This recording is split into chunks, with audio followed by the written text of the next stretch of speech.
Hello and नमस्कार। मैं doctor कंचन, senior consulting physician इन Bharat homeopathy. आज के वीडियो में आप सभी का स्वागत करती हूँ। आशा करती हूँ आप सभी लोग अच्छे होंगे और अपना ख्याल रख रहे होंगे।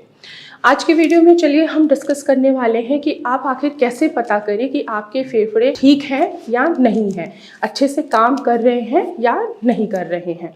तो आज की वीडियो में हम इसी पे बात करते हैं। आप सभी को पता है कि लंग्स यानी कि फेफड़ा ये क्या है, हमारे बॉडी का एक वाइटल ऑर्गन है जिसका मेन काम होता है ऑक्सीजन को कैरी करना और कार्बन डाइऑक्साइड को बाहर निकालना।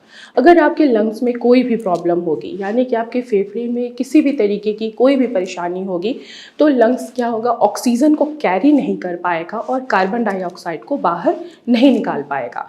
तो ऐसे कौन से सिम्टम्स आपको नज़र आएंगे जिससे आप आसानी से पता कर सकते हैं कि आपके फेफड़े में कोई प्रॉब्लम है या नहीं है, यानी कि आपके फेफड़े खराब हो रहे हैं या नहीं हो रहे हैं। तो जो सबसे पहला सिम्टम्स आपको दिखाई देगा वो है खांसी। अगर खांसी आपको लंबे समय से है, खांसी भी दो तरीके की होती हैं, एक होती है सूखी खांसी, दूसरी होती है बलगम वाली खांसी। अगर आपको सूखी खांसी बहुत लंबे समय से आ रही है तो ये क्या दर्शाएगा, ट्यूबरकुलोसिस की तरफ दर्शाएगा। साथ ही साथ अगर आप किसी एलर्जी के कांटेक्ट में आने से अगर आपको खांसी हो रही है तो ये भी आपको दर्शाएगा कि आपके लंग्स में किसी एलर्जी के वजह से प्रॉब्लम्स आ रही हैं। अगर खांसी के साथ आपको ब्लड आ रहा है, वो भी बलगम वाली खांसी है, तो ये दर्शाता है आपको क्या हो सकता है, लंग कैंसर भी हो सकता है, यानी कि जो फेफड़े का कैंसर होता है वो भी होने के चांसेस बढ़ जाते हैं। तो ये दो खांसी से आप आइडेंटिफाई कर सकते हैं कि आपके लंग्स में कोई प्रॉब्लम है या नहीं है। नेक्स्ट है ब्रेथलेसनेस। अगर आपको ब्रेथलेसनेस बहुत ज़्यादा आ रही है, यानी कि सांस जो है वो खुल के नहीं ले पा रहे हैं, खींच खींच के सांस लेने की कंडीशन हो गई है, तो इसका मतलब है कि आप अस्थमाटिक पेशेंट होने वाले हैं या अस्थमाटिक पेशेंट हैं। आप सभी को पता है कि अस्थमा में सांस लेने की तकलीफ पेशेंट्स की बढ़ जाती है, खींच खींच के वो सांस लेते हैं और साथ ही साथ उनको ये भी नज़र आता है कि चेस्ट में पेन हो रहा है। जैसे ही ऑक्सीजन की मात्रा हमारे लंग्स में कम होनी स्टार्ट हो जाती है और कार्बन डाइऑक्साइड की मात्रा लंग्स में भरनी स्टार्ट हो जाती है तो हम क्या करते हैं, हम बहुत खींच खींच के सांस लेते हैं जिसके वजह से मसल्स पे प्रेशर पड़ता है और पेशेंट को चेस्ट में पेन महसूस होता है।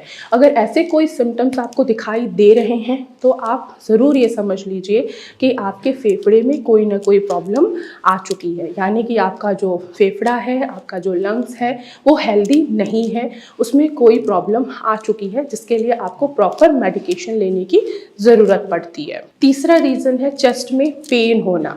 अब जाहिर सी बात है, अगर चेस्ट में पेन हो रहा है और वो पेन किस रीज़न के वजह से हो रहा है कि जो ऑक्सीजन की सफिशिएंट मात्रा जो आपके फेफड़े को चाहिए वो नहीं मिल पा रहा है, जिसकी वजह से चेस्ट में पेन हो रहा है।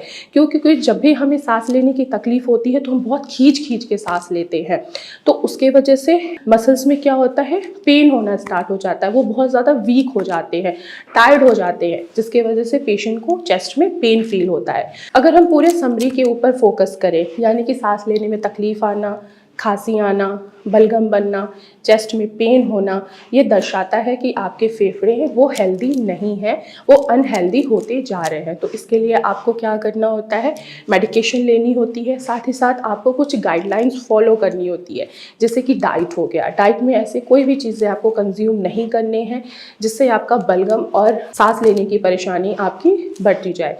जैसे कि जितनी भी खट्टी वाली चीज़ें हैं, जितने भी हमारे फ्रूट्स हैं, वो क्या होते हैं, वो हमें नुकसान करते हैं, हमारे इन्फ्लेमेशन को बढ़ाते हैं। अगर आपको सूखी खांसी है या बलगम वाली भी खांसी है, अगर आप कोई भी खट्टी चीज़ या फास्ट फूड का सेवन करते हैं तो भी आपकी परेशानी क्या होगी, बढ़ती हुई नज़र आएगी।